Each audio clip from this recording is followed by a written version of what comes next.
here today to listen to me, so I promise I'll be brief. Today is Father's Day. His Holiness is always emphasizing our common humanity, and this is one thing that 7 billion people on this earth have in common.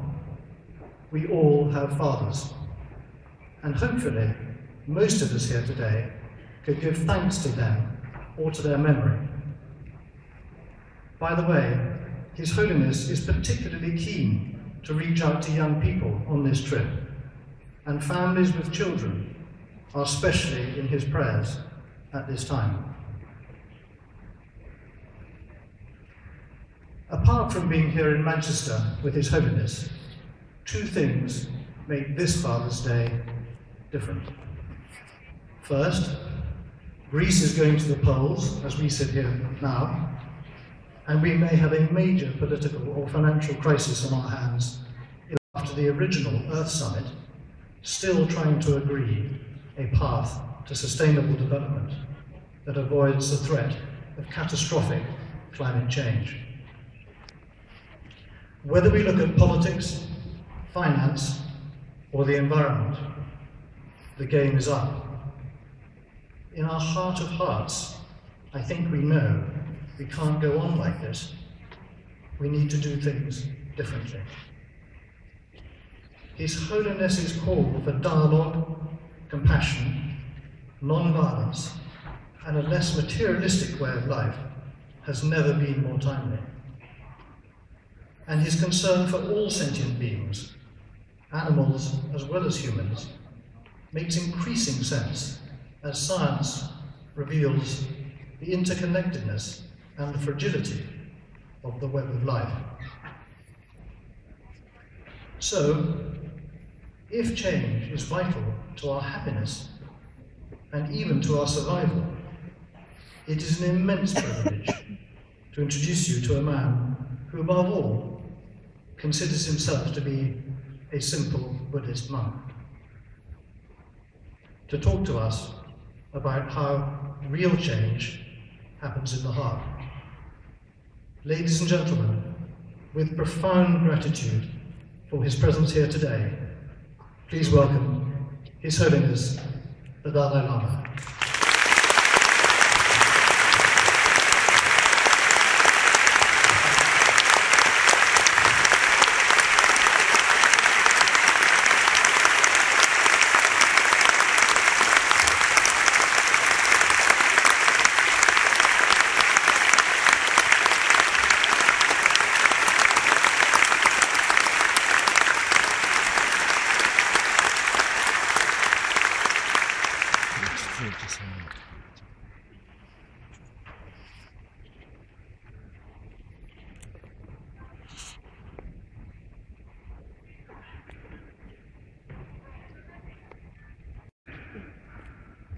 So a few moments I would like to speak. Stand.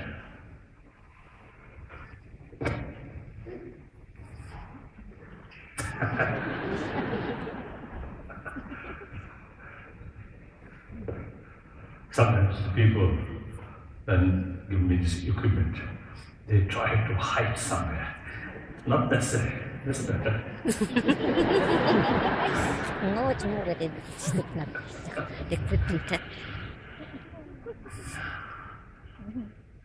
So, brothers and sisters, I am indeed very happy having this opportunity to talk. And actually, I always consider like this kind of meeting actually interaction. So at the beginning, I speak something. Then later, question answer. So sometimes it is mutual benefit. Some question at a certain point I never sort of thought, I never sort of paid attention. Then it's just some new questions, new points is raised. And they help to think more, to analyze more, So that itself, some form of education. So very useful. The audience may be, I'm nothing special, but simply I usually call a simple Buddhist monk. Then maybe I think accept those people almost like the same my age. I think we have more or less same experience. But then below our age, I think anyway, the older people may have more variety of experiences. So from that experience, sometimes some of them are taught on the basis of these experiences. It may help those younger people who just begin their real life.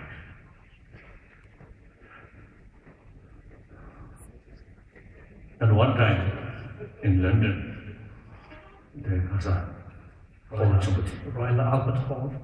Royal Albert Hall. On that hall, when I give talk, I mentioned at the beginning, the audience, some audience, they come out of their curiosity.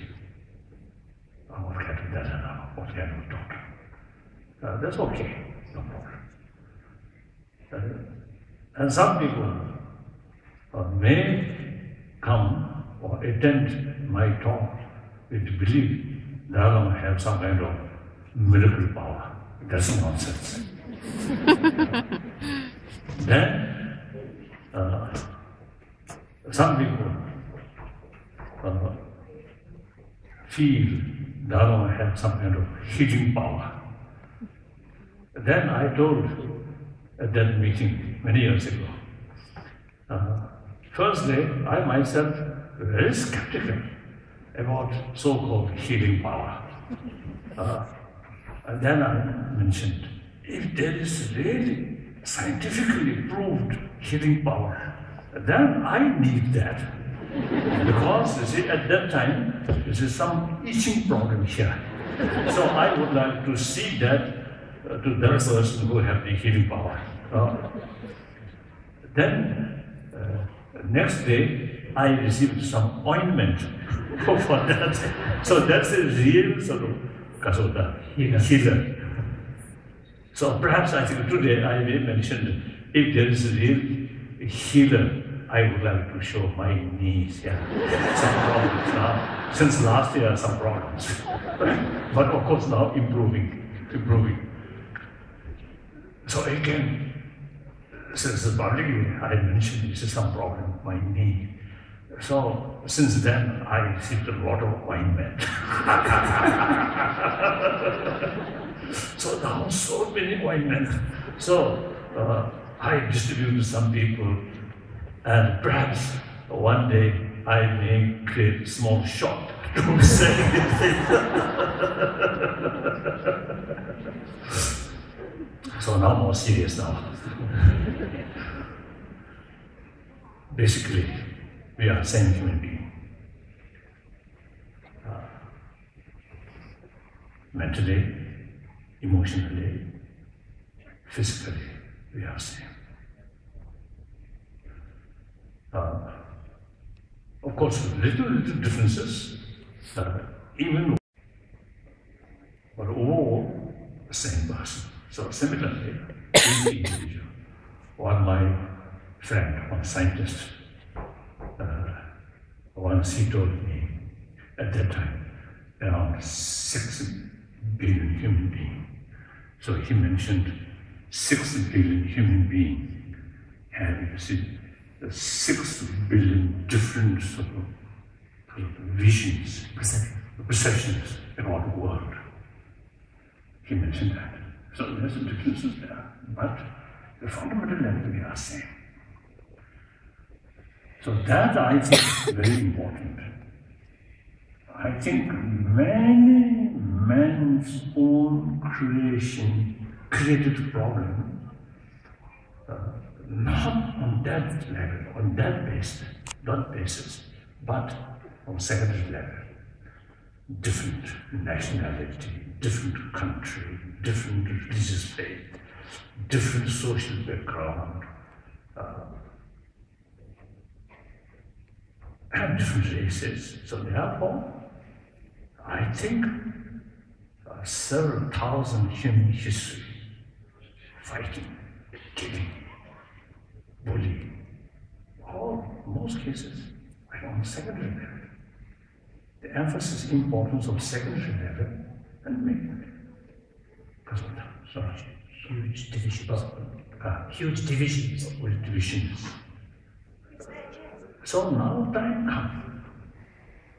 I think some major disaster, not facing one nation or this nation or that nation, but like ecology, global warming, entire humanity now facing. And then modern economy, global economy, also you see something common for entire 7 billion human beings. So now national interest or interest for one's own as a follower of religious faith, now this become small. So since we have this intelligence, so look at these problems with our intelligence. Then long-term consequences or long-term benefit and more wider way. Other animals cannot do that. Only we human beings can do. So we have some special sort of unique ability. Now we must utilize that. We don't react like animal, surrounding, concerning what's surrounding and short-sighted. No. We must look long-term interest. So from that way, we have to think the well-being of humanity and well-being of planet itself. So ecology becomes very important. And then, within our own problem, we have to look on the level which are same human beings. I have to respect their interest. I have to take serious concern on their well-being. So on that way, on that basis, when we face problem, the only realistic approach is to talk.